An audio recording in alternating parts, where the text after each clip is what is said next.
हाय दोस्तों, नमस्कार और मेरी यूट्यूब फैमिली को ढेर सारा प्यार। दोस्तों, जून का महीना शुरू हो चुका है। कहीं कहीं पर टेम्परेचर 40 डिग्री से ऊपर है और कहीं पर टेम्परेचर 40 डिग्री से नीचे है दोस्तों।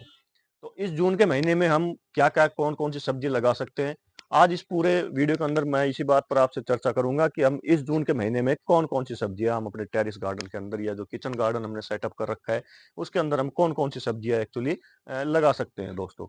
यहाँ पर मैं आपको बताना चाहूंगा दोस्तों कि आप अपने टेरिस गार्डन या किचन गार्डन जो भी है उसमें आप सब्जियां लगा सकते हैं, नए सीड्स को जर्मिनेट कर सकते हैं, लेकिन आपके वहां का टेम्परेचर अप्रोक्सीमेटली 40 डिग्री से नीचे होना चाहिए। अगर 40 डिग्री से ऊपर टेम्परेचर है तो सीड्स को खराब ना करें, जमीन में डाल के उसको उगाने की कोशिश ना करें, क्योंकि वो उग ही नहीं पाएगा टेम्परेचर हाई होने के कारण दोस्तों। इसी कड़ी में दोस्तों बने रहिएगा। मैं हूं मनदीप और आप देख रहे हैं organic kitchen garden on terrace. मेरे यूट्यूब चैनल पर आपका हार्दिक अभिनंदन है और उम्मीद करता हूं मैं जो भी वीडियो बना रहा हूं आपको काफी पसंद आ रहे होंगे। तो दोस्तों, वीडियो को लाइक करें, ज्यादा ज्यादा शेयर करें और कमेंट करते हुए मेरे नए व्यूअर्स तो मुझे ज्वाइन कर ही ले दोस्तों। बेल आइकॉन के अंदर ऑल पर जरूर प्रेस करें ताकि मेरी आने वाली हर लेटेस्ट अपडेट आपको दोस्तों मिलना शुरू हो जाए। सबसे पहले हम बात करते हैं दोस्तों, बहुत ही इजी वे के अंदर उगने वाली चीज की बात करते हैं, वो है दोस्तों पालक। हम अपने टेरिस गार्डन के अंदर पालक कभी भी लगा सकते हैं और एक नॉर्मल वे के अंदर देखा जाए तो पालक लगाने के अंदर इतनी ज्यादा हमें परेशानी नहीं होती है दोस्तों। मैं आज आपको बताऊंगा कि शुरू में फर्स्ट में आप पालक लगाने के लिए आपको ज्यादा कुछ नहीं करना पड़ता, एक अच्छी पोरस मिट्टी बनानी पड़ती है। ये पोरस मिट्टी का जो मैं फार्मूला बता रहा हूँ ये सभी चीजों पर लागू होता है दोस्तों, टोटल ऊपर, ठीक है। पोरस मिट्टी में कैसे बनाता हूँ उसका मैं वीडियो डिस्क्रिप्शन में डाल दूंगा, ठीक है दोस्तों।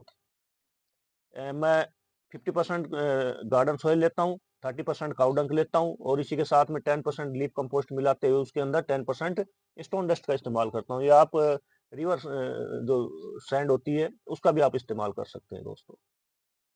इस तरह की मिट्टी बनाने के बाद आपने इस तरह की लाइन बना लेनी है और उस लाइन के अंदर पालक के बीजों को डाल देना है दोस्तों, इस तरीके से ऊपर से मिट्टी कर देनी है और पानी डाल देना है।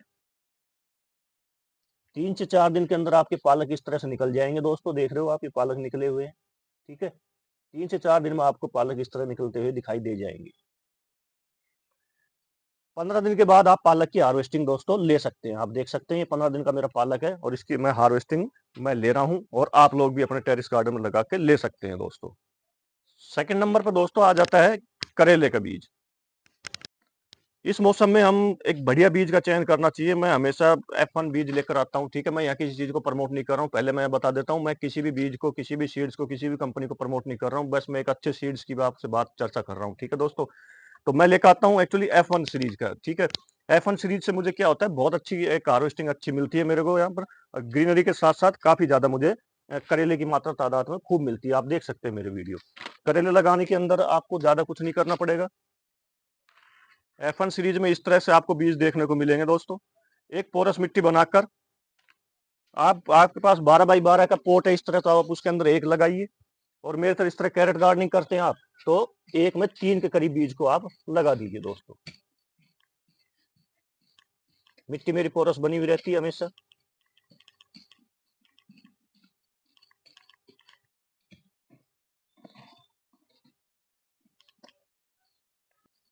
इस तरह ध्यान रखें दोस्तों, नुकीला हिस्सा हमेशा नीचे की तरफ करें। करीब 1 इंच के करीब गहराई में आप इसको रख दें। मैं इसमें 3 बीज लगाने वाला हूं दोस्तों। इस तरह आप करेले के बीज को लगाइए दोस्तों। नंबर 3 पे आ जाता है दोस्तों तोरी। हालांकि तोरी मेरे यहाँ पर लगी हुई है, आप देख सकते हैं खूब अच्छे रूप के अंदर मैंने काफी बार तोरी की हार्वेस्टिंग की हुई है और खूब मेरे अच्छे यहाँ पर तोरियां लगी हुई है दोस्तों। तोरी के सीड्स के लिए दोस्तों आपको कम से कम भी तो कम से कम 18 बाई 18 का ग्रो बैग या 18 बाई 18 का कैरेट जो है आपको इस तरह का चाहिए होता है। आप चाहे तो इसको डायरेक्ट सीडलिंग भी कर डायरेक्ट लगा सकते हैं और चाहे तो मेरी तरह जो है आप देखिए, जो यूज एंड थ्रो वाला गिलास है इनके अंदर मैं इनके सीड्स को जर्मिनेट कर चुका हूं दोस्तों। और अब अप्रोक्सीमेटली जून के महीने में मैं इसको ग्रो करूंगा दोस्तों। चौथे नंबर पर दोस्तों हम लगा सकते हैं कद्दू के सीड्स। इस वक्त के कद्दू लगाए हुए आपको बारिश के मौसम के अंदर खूब अच्छी, जब मानसून आएगा खूब अच्छी आपको पैदावार देंगे दोस्तों। तो इस वक्त के कद्दू आपने एक्चुअली लगा देना चाहिए दोस्तों। कद्दू लगाने के लिए आप डायरेक्ट भी पोट में लगा सकते हैं या मेरी तरह इस तरह सीडलिंग ट्रे में भी लगा सकते हैं दोस्तों। कद्दू के लिए कम से कम आपको एक्चुअली देखा जाए तो 18 बाई 18 से ऊपर का ही ग्रो बैग लगाना चाहिए, या फिर मेरी तरह इस तरह 18 बाई 18 से ऊपर का कैरेट आपने इस्तेमाल लेना चाहिए। जो भी सीड्स आप लगाते हैं ध्यान रखें मिट्टी के अंदर क्या तो मॉइस्चर बना हुआ हो, या फिर आप उसके अंदर पानी डालना ना भूले दोस्तों। पांचवें नंबर पर दोस्तों हम बात करते हैं लौकी की। इस वक्त हमें लौकी जरूर 100% लगा देनी चाहिए, क्योंकि मानसून अब आने वाला है, अगले महीने से मानसून आ जाएगा। और मानसून के अंदर आपकी लौकी की बेल इस तरह, लौकी की बेल वर्गीय जो जितनी भी सब्जियां हैं वो इस तरह चलेगी जैसे गंगा के अंदर बाढ़ आ जाती है ना, इस तरह ये बढ़ेंगी दोस्तों। इसके लिए दोस्तों हमें एक्चुअली पोरस मिट्टी पहले से तैयार कर लेनी होगी। ठीक है, पोरस मिट्टी तैयार करने के बाद वही सेम आपने 18 बाई 18 से ऊपर का ही ग्रो बैग लेना है या कैरेट लेना है, और एक के अंदर एक सीड्स लगाना है। ठीक है, सीड्स लगाने का तरीका ही जो नुकीला हिस्सा होता है ना, इसको नीचे की तरफ करना, चौड़ा हिस्सा हमेशा ऊपर की तरफ करना दोस्तों। आप इसे सीडलिंग ट्रे में भी लगा सकते हैं, या मेरी तरफ डायरेक्ट में लगा रहा हूं तो आप डायरेक्ट भी लगा सकते हैं दोस्तों। लगाने के बाद पानी देना दोस्तों बिल्कुल ना भूलें, ताकि बीज को अंकुरित होने में कोई दिक्कत का सामना ना करना पड़े। नेक्स्ट 6 नंबर पर आप देख सकते हैं दोस्तों, ये मेरे हाथ में जो बीज दिखाई दे रहा है आपको, ये है बीन्स के बीज दोस्तों। आप इस मौसम में, जून के मौसम में बीन्स लगाएंगे तो आपको अगस्त सितंबर के अंदर भरपूर हार्वेस्टिंग बीन्स देखने को मिलेगी। आप मेरे पिछले वीडियो देखेंगे तो उसके अंदर आप देखेंगे कि मैंने एक टाइम के अंदर 3-3 किलो तक बीन्स से अपने टेरिस गार्डन से, इन पॉट से हार्वेस्ट की हुई है दोस्तों। बीज लगाने का तरीका सेम वही है, आपको इसको डायरेक्ट मिट्टी में ही लगाना है, ना कि किसी सीडलिंग ट्रे में या किसी और मान्यता में लगाने में मत करना टाइम इतना वेस्ट। इसको हम डायरेक्ट ही मिट्टी के अंदर लगा सकते हैं। और 12 बाई 12 के ग्रो बैग के अंदर मैंने एक्चुअली 3 बीज लगाता हूँ, ताकि 2 तो कम से कम जर्मिनेट हो ही जाए उसके अंदर।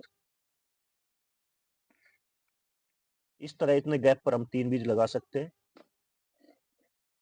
और बीज लगाने के बाद हमेशा हमें पानी देना बहुत जरूरी रहता है दोस्तों।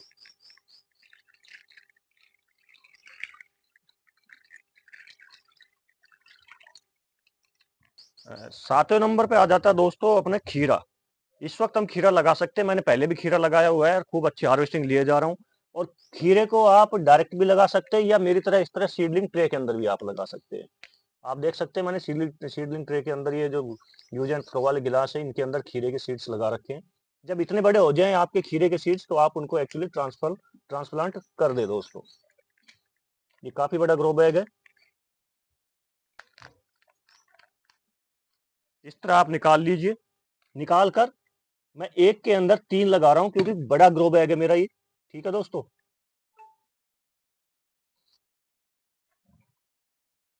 लगाने के बाद पानी देना बिल्कुल ना भूले।